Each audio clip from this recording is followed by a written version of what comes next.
for mining companies and giving a safe harbor provision for them so that they can come into this country's mining sector.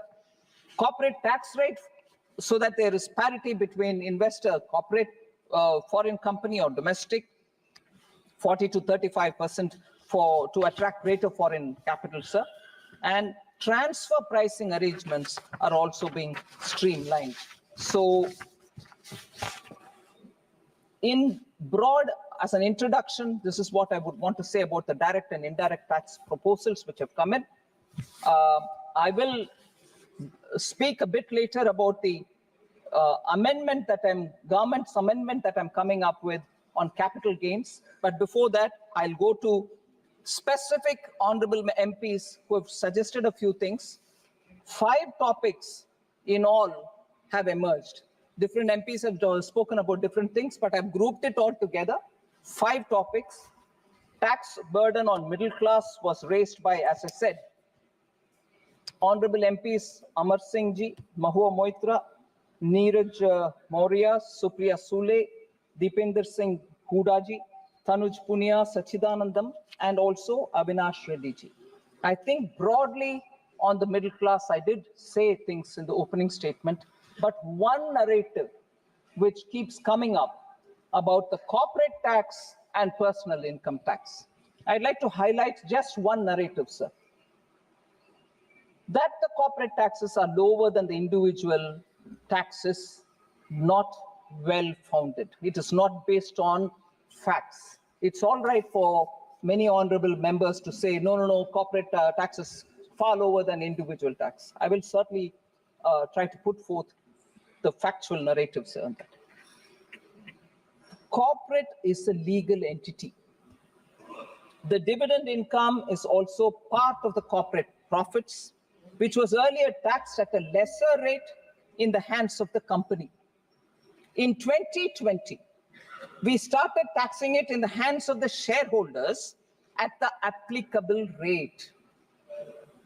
I request through you, sir, honorable members, to see where the point that I'm trying to make is. In 2020, we started taxing it at the hands of the shareholders at the applicable rate. This effectively meant that the richer shareholders will pay tax on dividend at 39% rate. Whereas in contrast, small and middle income taxpayers will pay tax on dividends at even less than 10%, which is the effective income tax rate. So this argument, oh, you're taxing less for the corporate, you're giving it all to the big corporates, you're burdening the ordinary middle class citizen, is not well founded. I would like honorable members to disabuse themselves of this misunderstanding on this issue. Sir, the gross fixed capital formation data will be of use. I did mention that the first opening speaker of the opposition, Shri Amar Singh ji, who normally gets into a lot of economic detail, did not raise it. And I was looking forward to hearing from him on great detail about the details that he would pick up on economy-related issues. No, he just gave a very quick speech.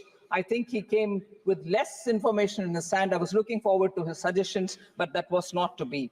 So the gross fixed capital formation has actually shown a faster growth since pre-pandemic induced contradiction. The pandemic-induced contraction has been overcome with greater gross fixed capital formation.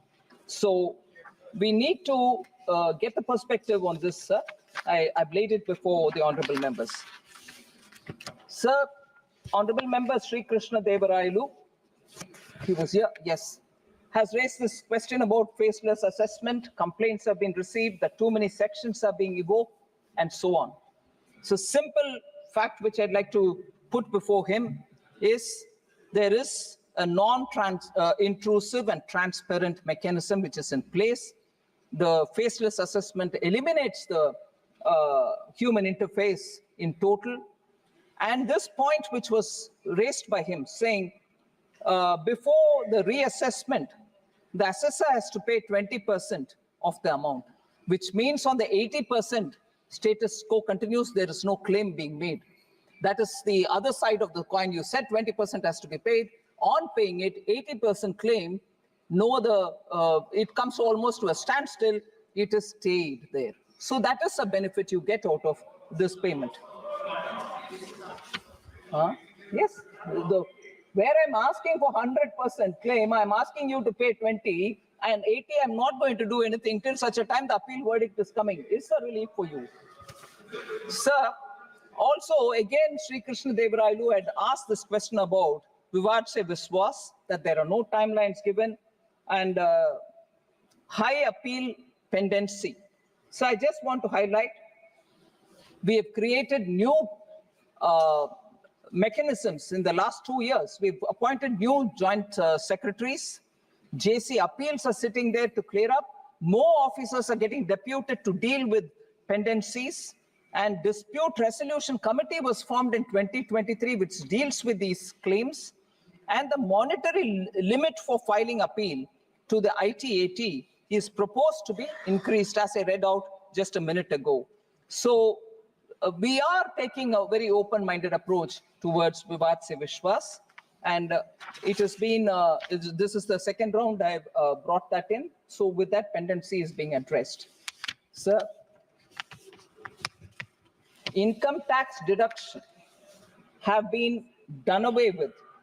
Hence, middle class is at a loss. So this point was raised by several members. I've read their names earlier. I just want to highlight, sir, the new tax regime which we brought in is simpler, lesser in rates.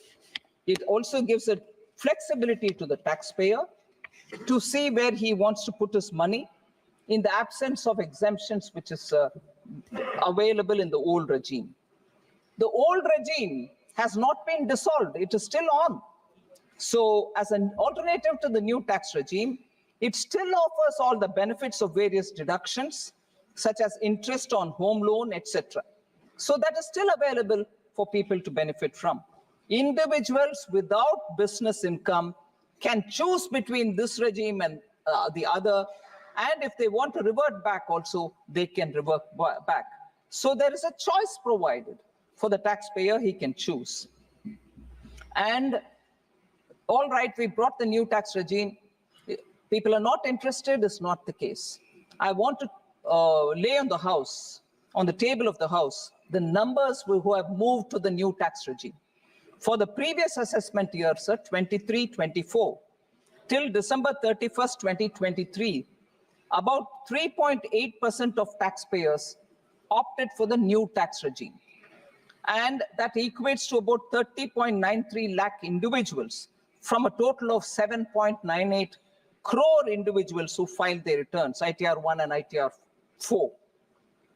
However, for the assessment year 24-25, which is what is before us, until July 31st, 2024, there was a dramatic increase in the adoption of the new regime, which approximately 72.8% of all taxpayers choosing to come into the new taxpayer regime. This represents 5.25 crore individuals out of a total of 7.22 crore individuals who file the tax returns, ITRs, in the same category. So new tax regime is actually helping people to see that they are paying less, they stand to benefit with a simple system, and it is helping them. But that doesn't mean that the people who are coming into the new tax regime do not have any savings or investments. They are happening, and the middle class is losing out is not a right argument, because due to the fintech growth, there is greater awareness and ease of investment is happening because of UPI, eKYC, and very many progressive regulations. The investments in mutual funds have also increased tremendously. I will not go into the details of numbers, sir, just to highlight, on an average, this is a very, very important indicative data. On an average, 17.88 lakh new folios have been added every month in the last 5 years since 2019. 17.88 lakh new folios. The unique mutual fund investors are also growing. Today, compared to 2014, when they were just 1 crore mutual fund investors, today there are 4 crore mutual fund investors. Where is 1 and where is 4, sir? Sir, the fifth topic, because I grouped honorable members' concerns, was on the capital gains tax. It is high, and that the indexation has been removed. So I'll highlight in detail the capital gains tax matters. We are also coming up with a government amendment. Several honorable members have spoken about it. The logic of the budgetary proposal on capital gains, sir, is one, that it has to be standardized, simplify, and also treat equally all asset classes. So that it is easy for computation, for filing, for record keeping, and also all asset class be treated equally. Now the current amendment that we are bringing is for land and building assets acquired by individuals and HUFs before 23rd July 2024.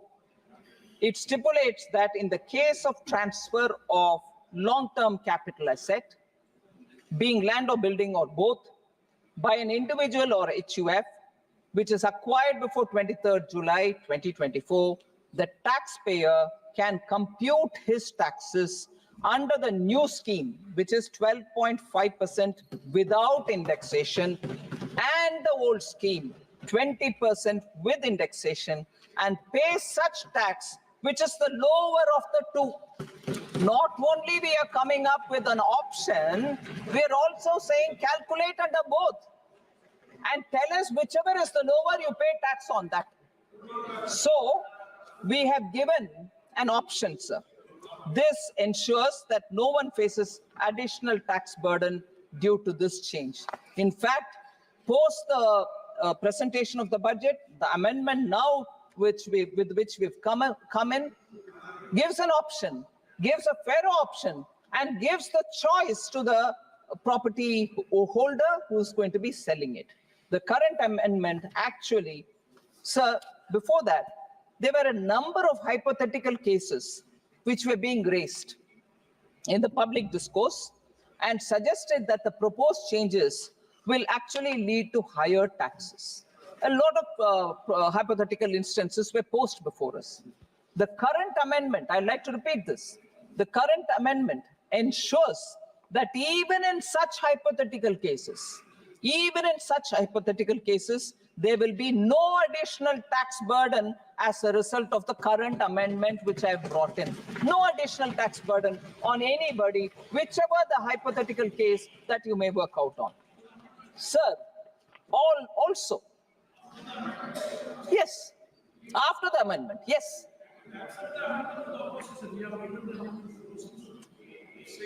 We hear the public. This is a practice Honorable Prime Minister Modi has brought in the budget making process. Every time, yes, आप सुन लीजिए भाई, please सुन लीजिए. Every time after bringing the budget. Very well. Prime Minister also represents the people. We all represent the people. Every time sir, very happy to know the opposition wants to own it up now. Prime Minister Modi, I have done this from 2019 myself. Every time we present a budget here, during the recess, when the standing committees are working on the proposals department-wise, I have gone around the country to various destinations. Oh yes, no owing on that. No owing on that. You cannot match it. You cannot match it. I have gone around the country with a budget, met up with professionals, taxpayers, consultants, industry, traders, taken their viewpoint, come here and brought in government amendments so that budget will be representative of the common people's aspirations. We've done that. Sir, for all the heckling and hooting, I like to say, once when I came up with a lot of amendments, I don't want to name some honorable members who are seated here. They asked me, you only presented the budget, now you want so many amendments? I said yes, because I've heard the people who want some things changed. We have the courage of conviction to change it. We brought it in. No point heckling. So, sir, therefore, the current amendments ensure that even for such hypothetical cases, there will be no additional tax burden as a result of this proposal. Sir, let me now remind one thing, which even Honorable N.K. Premchandran ji, who I respect for the details with which he comes on every amendment. I respect him for it. He goes through it, he very consciously picks up certain things and questions, which is a very, very strong way to put forward a case, and I'm willing to hear it all. But even Sri N.K. Premchandran, I'm sorry, I'm picking him up not to criticize him, but to respectfully submit to him that the capital gains proposals that we brought in, now getting amended with the approval of this House, also had rollover provisions, meaning somebody had a property, they bought it at some price, later on they sell it, the capital gains that they get, if they only invest it in another property, another one property or two properties, still up to 10 crores, they stand to benefit because there's no tax on it. That rollover provision was there from day one when I submitted this budget on July 23rd. Even now it is there. It continues even now. Middle class has been in our mind even then. It is now even in our mind even now, even after bringing this indexation provision. And yes, for all those who sit and ask me this question, I'll repeat. It was no revenue consideration for which we would remove the indexation provision. We wanted to bring in simplification. We wanted to treat all assets equal, all asset class equal, and therefore we brought it in. But if people are clear that indexation is what they want, we've now given that option as well. So there is no revenue consideration or greed for more money to earn from people who have invested in their house. It is only to simplify that we brought that in. So, sir, that is one rollover benefit about which less is spoken, but it is worthy to remind the middle class about which today a lot of us are being questioned, and I'm happy to answer this question. Rollover provision exists if the capital gains amount is invested in one or a second property as well. But if in case, no, that's not happening. We are saying you at least invest in those bonds or items which are notified under 54 EC of the Income Tax Act, and there 50 lakh rupees that you can invest annually. Even that provision existed in July 23, 2024 budget.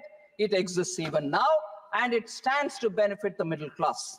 I would like to highlight that, sir, and therefore, on the capital gains tax, discussions have been conveniently twisted and turned, but the aspect that the indexation that may be decided, we brought in here. So I'm happy to say that we have yielded to the voices which have been heard, and Prime Minister Modi has done this every year from 2019 onwards. I'm doing this every budget. Sir, so the capital gains and also the government amendments I've explained. The last issue, sir, if you give me that 2 minutes extra, is on GST. मैं आ रही हूँ sir, उसी में आ रही हूँ, उनसे permission मांग रही हूँ। GST के ऊपर सर, बिल्कुल मैं बोलना चाह रही हूँ। हाँ जी, हाँ हाँ, सबके सुनेंगे, मगर उसमें थोड़ा समझ का, अंडरस्टैंडिंग का जो इशू है, उसको भी मैं सामने रखती हूँ। स्पीकर साहब, आप अनुमति दें। सर,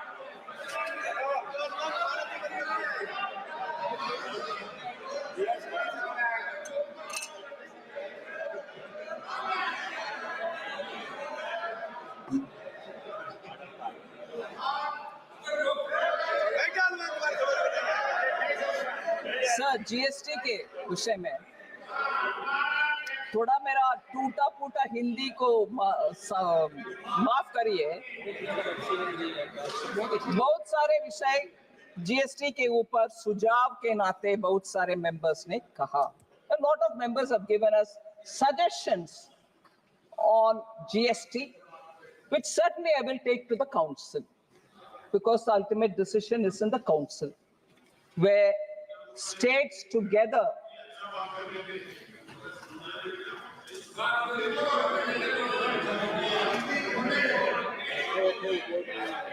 Sir, GST Council, जहां 2/3 states का representatives बैठते हैं, 1/3 is all the central government has, and it is a constitutional body. So, customs duty on very many items, GST, not customs, sorry. GST suggestions on very many items. बोलते हैं। So, सुझाव के नाते बहुत सारे हैं सर, मगर उसमें एक आध विषय को मैं थोड़ा एक्सप्लेन करना चाहती हूँ। Sir, before I go to the GST, एक विषय में कस्टम्स के ऊपर खत्म करके मैं जीएसटी को दोबारा जाती हूँ। Customs duty on chemicals for research work and laboratories has been reduced to 0. Honorable Member Supriya Sule raised it, and पहले भी मैंने बात की उसको। ये वाला, इसमें उनका प्रश्न ये था कि why did you have to reduce? But 150 is the BCD. All chemicals, sir, which come into this country are classified in 3 different chapters, Chapter 28, 29, 38 of the Customs Tariff Act, and they attract different rates.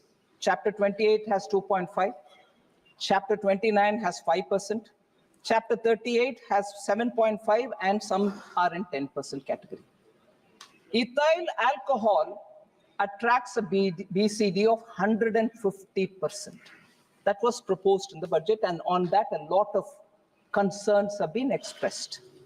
So I just want to highlight that chapters 3 होने के बावजूद भी एक facilitation measure के नाते chapter tariff heading जो CTH बोलते हैं, CTH 9802 was created some time back for imports of laboratory chemicals in quantities not exceeding 500 ml or 500 grams.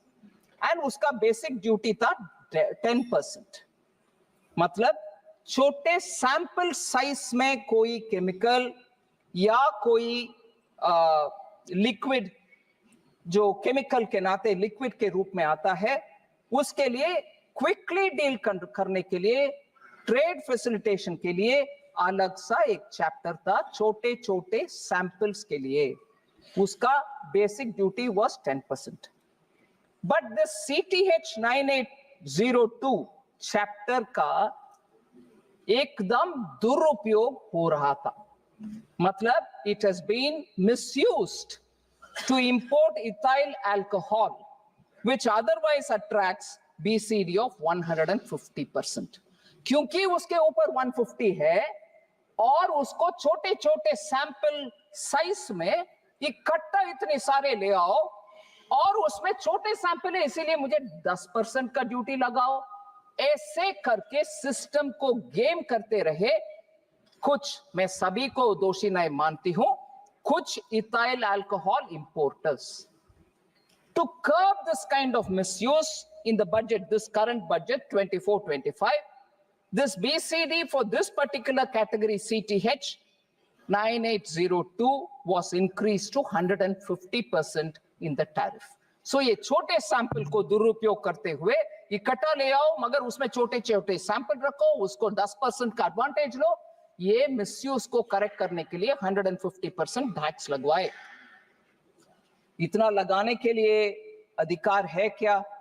सिर्फ taxation on tariff and measures like that. I just want to give 3 important points which all of us will know but I will put it for the benefit of the honorable members. Commerce Minister is seated here. Bound rate for any item is determined at WTO. Magar tariff rate or ceiling rate is decided by this parliament.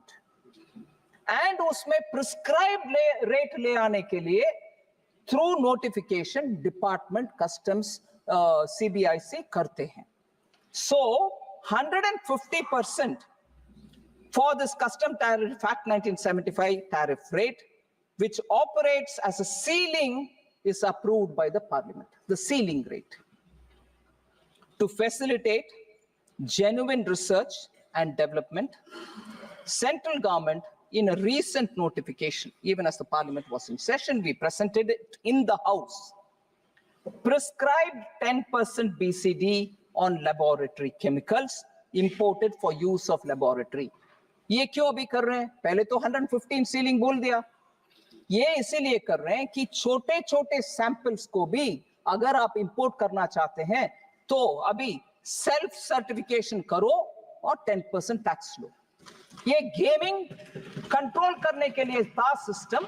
हम उसमें भी थोड़ा relax करके बोलते हैं आप अपनी जिम्मेदारी लो, बोलो कि ये बल्क में नहीं ले आ रहे हैं और you are purposely bringing it with an intention for using in research and give a self certification and take your 10%. That is a facilitation which is being done. I hope that answers the concern of Honorable Member Supriya Sule.